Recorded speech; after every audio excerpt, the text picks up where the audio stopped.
Cewek ini disuntik cairan putih sama badut psikopat. Bangun-bangun udah diikat di kursi. Lampu remang, udara dingin, dan di depannya si badut senyum lebar. Dari balik tirai muncul mayat temennya yang digantung kayak daging. Dia panik, nekat lepasin ikatan dan hajar si badut pakai tongkat. Tapi si badut kuat banget. Udah ditusuk berkali-kali, dia masih berdiri. Dia kabur tapi kakinya ketembak. Pas udah pasrah, cowok botak ini muncul dan mukulin si badut sampai pingsan. Mereka sempat telepon polisi, tapi si badut bangun lagi dan bunuh cowok botak itu. Si cewek lari, tapi sialnya dia ketangkep. Dia pun akhirnya dihabisi dan badut mulai makan dia hidup-hidup. Pas polisi datang, si badut udah siap bundir. Boneka cewek dan cowok psikopat ini dirasuki arwah. Biar bisa balik ke tubuh asli, mereka harus cari kalung sakti yang dikubur 50 km jauhnya. Mereka akhirnya nyulik sepasang kekasih buat bantu cari sambil lari dari kejaran polisi. Tapi di tengah jalan, si cewek masukin boneka cewek ke oven dan cowoknya banting boneka cowok keluar jendela. Mobil meledak, semua bubar. Boneka cowok malah bangkit, nangkap si cewek dan maksa dia gali makam buat ambil kalung. Setelah dapat kalung, dua boneka ini malah ribut dan akhirnya boneka cowok nusuk si cowok, tapi si cewek nusuk boneka cowok dari belakang. Pertarungan brutal pun akhirnya berakhir dengan si boneka dikubur hidup-hidup. Pas polisi datang, mayat boneka cewek itu ngeluarin darah dari perutnya. Iya, si boneka hamil dan dia lahirin bayi boneka. Lah, gimana ceritanya? Cewek cantik ini lagi enak-enaknya berendam di bathtub. Tiba-tiba dari balik tirai muncullah boneka bawa pisau. Saking kagetnya, si cewek nendang boneka itu sampai mental ke tembok. Tapi boneka itu malah dorong TV masuk ke bathtub. Listrik langsung nyetrum si cewek sampai tubuhnya lemas tak bergerak. Di tengah cahaya lampu yang kedap-kedip dan busa yang masih mengambang, boneka itu komat-kamit baca mantra. Gak lama muncul boneka cewek lain yang tiba-tiba hidup. Rupanya arwah si cewek tadi udah dipindah ke tubuh boneka itu. Sekarang si boneka cowok gak sendirian lagi, akhirnya punya pasangan pembunuh. Boneka cewek dan cowok psikopat ini dirasuki arwah, tapi arwahnya ketuker. Jadi biar balik ke tubuh masing-masing, mereka harus ambil kalung sakti yang dikubur 50 km jauhnya. Karena mereka pendek dan gak bisa nyetir, akhirnya mereka minta tolong tetangga, cowok ganteng yang mau bantu demi pacarnya. Tapi di jalan, dia dicegat om pacarnya yang nyebelin banget. Boneka cowok langsung jebak si om pakai paku, sampai badannya kayak landak berdarah. Sampai akhirnya malam itu, dua orang asing masuk kamar mereka pura-pura ngasih selamat, tapi malah nyolong dompet. Si boneka cewek datang, banting botol dan bunuh dua maling itu pakai pecahan kaca. Pembunuhan yang kreatif banget sampai boneka cowok jatuh cinta lagi. Setelah operasi, hidup cewek ini jadi pusat perhatian. Dia jadi punya foto mesra bareng dokter yang operasiin dia. Tapi karena makin viral, masa lalunya kebongkar. Netizen nyinyir, orang tua malu, dan mentalnya hancur. Wajah barunya bikin banyak yang iri. Tapi makin kesini, hidupnya makin berat. Komentar jahat, keluarga yang ninggalin, dan cowok yang ninggalin dia pas lagi hancur bikin mentalnya makin drop. Tiap hari, dia nangis sendiri. Akhirnya, dia nekat ngelakuin hal paling tragis. Dokter yang dulu operasiin dia juga gak bisa kabur. Polisi nyariin dia karena ternyata prosedur prakteknya ilegal. Hidup cewek ini bener-bener tragis. Pengen jadi cantik itu boleh guys, tapi kalau dipaksain dan salah jalan, akhirnya malah nyakitin diri sendiri. Cewek ini pengen jadi model, tapi selalu gagal karena wajahnya dianggap kurang mungil. Temennya ngajak audisi bareng nih, ternyata cuma buat dijadiin pelengkap. Sadar dimanfaatin, dia buang hidung palsu temennya ke kloset. Dari situ dia sadar, banyak wajah cantik ternyata hasil operasi. Akhirnya dia ikut tren, operasi juga. Setelah itu hidupnya berubah, jadi pusat perhatian. Punya foto mesra bareng dokter yang operasiin dia, tapi makin viral. Masa lalu malah kebongkar. Netizen nyinyir, orang tua malu, mentalnya hancur. Pas minta dukungan ke si dokter itu, dia malah ditolak. Katanya hubungan mereka cuma pasien dan dokter. Dia jadi sedih banget. Habis dari toko, cewek ini dan temennya nemu ban mobil mereka kempes. Insting si cewek langsung gak enak, tapi temennya malah ngeledek. Mereka akhirnya numpang ke rumah cowok botak ini buat pergi ke toilet. Si cewek dengar suara bayi dari gudang. Pas dicek, ternyata ada perempuan tinggi kurus megang pisau dan bayi berdarah. Si cewek panik, kabur keluar. Tapi malah ada badut seram yang udah nungguin dia. Si cewek akhirnya sembunyi di balik mobil, tapi tetap dia ketemu si badut juga. Si badut nusuk pahanya dan ngecek dia. Untungnya si cewek nemu pisau dan nusuk balik. Dia lari ke dalam rumah cari bantuan, tapi telepon mati, kabel diputus. Pas mau minta tolong ke si cowok botak tadi, si badut udah keburu narik dia dan nyeret dia masuk. Cewek ini beneran udah bucin banget. Dia bela-belain hidupin pacarnya lewat boneka. Boneka itu emang pembunuh berdarah dingin, tapi cewek ini udah cinta mati. Dia bahkan pamer cincin kawin gede, katanya dulu dilamar pakai itu. Tapi bonekanya malah ngakak, katanya cincin itu hasil nyolong dan lamaran itu cuma ngibul. Cewek ini sakit hati, langsung ngamuk dan ngurung boneka itu di kotak. Besoknya dia kasih boneka itu pasangan baru, tapi yang ini cuma boneka polos. Si boneka cowok marah, kabur dari kotak dan langsung nyamperin cewek itu yang lagi mandi. Si boneka sengaja lempar TV ke air dan akhirnya si cewek itu kesentrum dan meninggal. Dan arwah cewek itu masuk ke boneka yang polos itu. Tapi sayangnya arwah mereka malah tertukar. Cewek ini dulu selalu kalah saing sama ratu kecantikan sekolah. Suatu hari dia nemu obat gratis dari situs aneh yang katanya bisa bikin jadi cantik banget. Syaratnya cuma jangan bilang siapapun dan jangan pernah nyesel. Terus dia minum. Langsung jadi idola. Tapi lama-lama dia jadi doyan makan daging busuk. Sampai akhirnya dia kepergok makan bangkai kucing yang motoin si ratu kecantikan. Karena diancam, dia terpaksa ngaku soal obat itu. Si ratu ikut minum. Si cewek langsung koit, kepalanya copot tapi masih hidup. Ternyata obat itu isinya air liur monster pemakan daging. Siapapun yang minum bakal jadi inang baru. Dan sekarang tubuh si ratu kecantikan yang dikendalikan. Seorang cewek lagi cukur bulu kaki pas mandi, tapi nggak sengaja nyayat pahanya sendiri. Pas dia nunduk buat bersihin luka, dia lihat kaca dan bayangannya malah ngelirik ke atas sendiri. Dia langsung panik, kepleset jatuh ke shower dan mecahin kaca pembatas. Di atas kaca retak ngegantung, goyang pelan-pelan, terus jatuh dan nyayat tubuh cewek itu sampai terbelah dua. Mayatnya akhirnya ditemukan polisi dan polisi kaget karena korban ini kerja di tempat yang sama dengan korban sebelumnya. Dan anehnya, keduanya koit gara-gara kaca.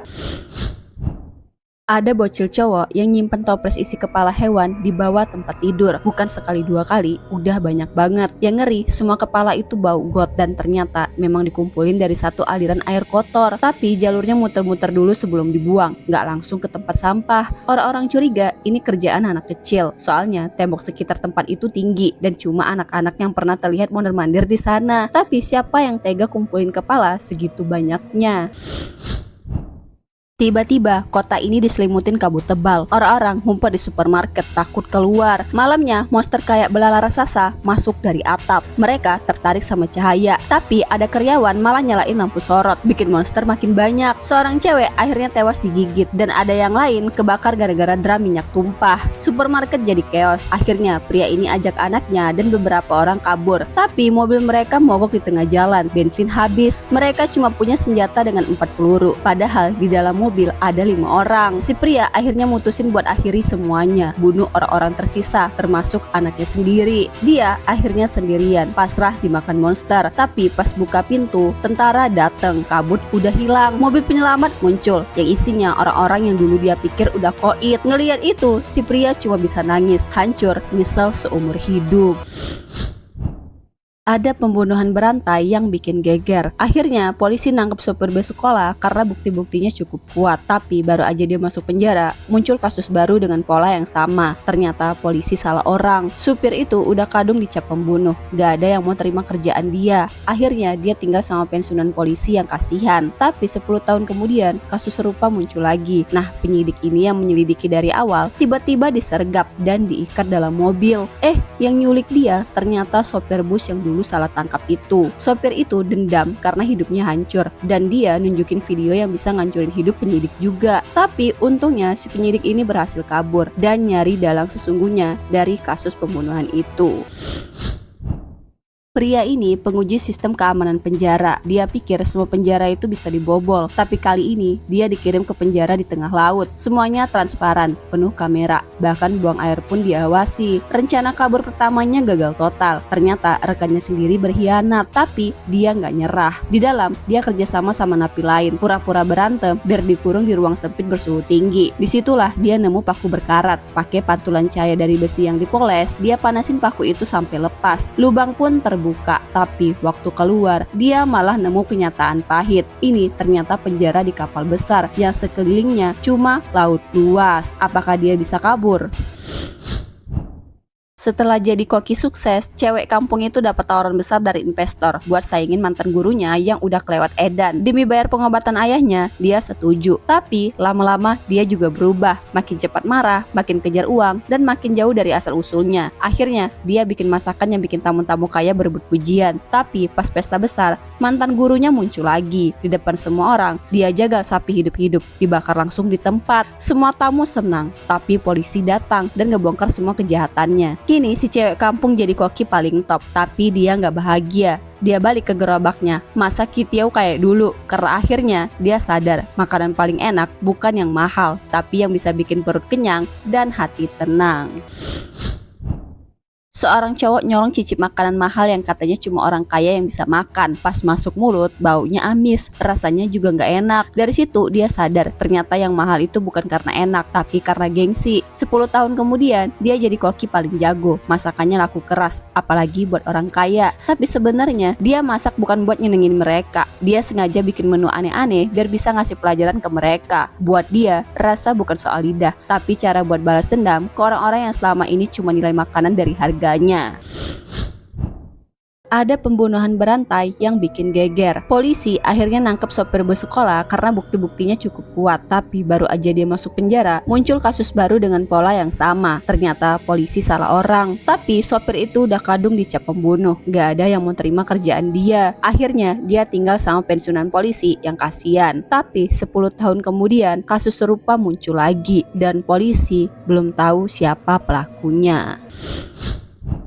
Pas Sutri pengusir setan ini nemu boneka bernama Annabelle yang penuh kutukan, langsung dikurung di lemari khusus. Tapi pas ulang tahun anaknya, ada tamu cewek kepo yang nyolong kunci dan buka ruang terlarang itu. Dia pengen manggil arwah ayahnya, malah bonekanya yang lepas. Rumah langsung kacau balau. Cewek itu kabur, ninggalin kekacauan. Malamnya, anak si Pak Sutri itu lagi tidur. Tiba-tiba dengar suara dari lantai atas. Dia naik pelan-pelan, buka pintu, dan ada boneka Annabelle itu duduk di kursi. Tapi pas masuk, bonekanya hilang. Yang ada cuma kertas kosong. Tiba-tiba semua barang jatuh, cermin retak, dan bayangan anak kecil berubah jadi setan. Si anak lari ke bawah, ketemu si tamu cewek. Mereka sama-sama dikejar. Mereka kabur ke ruang bawah tanah, dan akhirnya mereka berhasil segel boneka itu lagi. Tapi sejak malam itu, suara langkah kaki di lantai atas nggak pernah hilang.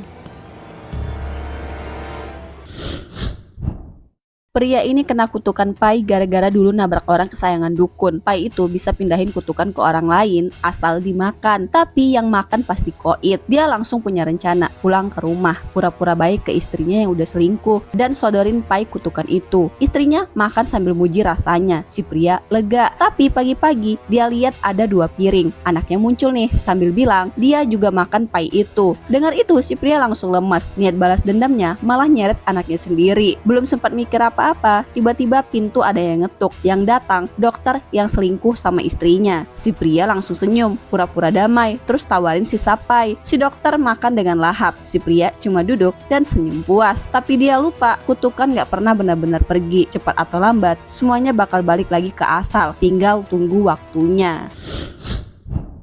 Anak cowok aneh ini pernah dorong temennya ke sumur. Dia akhirnya dirawat sebentar karena kejiwaannya. Lalu tiba-tiba dia ngilang habis nyerang suster. Gak lama ada bocah juga yang hilang dari rumah sakit. Semua nuduh dia, tapi DNA-nya beda, berarti ada dalang lain. Tiba-tiba korban muncul di rumah dengan tatapan kosong. Bersamaan itu si anak cowok ditangkap, ngaku semua korban itu buat makhluk goib. Tapi dia keburu bundir dan ketahuan pakai alat pendengar. Berarti dia cuma pion, dan di luar sana ada dalangnya yang udah ngendaliin si anak cowok. Penyidik akhirnya lacak semuanya sampai nemu rumah dokter yang pernah rawat anak cowok itu. Ternyata dialah pelakunya. Di ruang bawah tanahnya penuh foto korban, tapi tiap mau ditangkap semua bukti selalu hilang. Akhirnya penyidik sadar hukum gak bakal bisa sentuh orang ini. Jadi diam-diam dia bunuh si dokter, bersihin jejak, dan bohong ke polisi demi satu alasan, biar gak ada anak lagi yang jadi korban.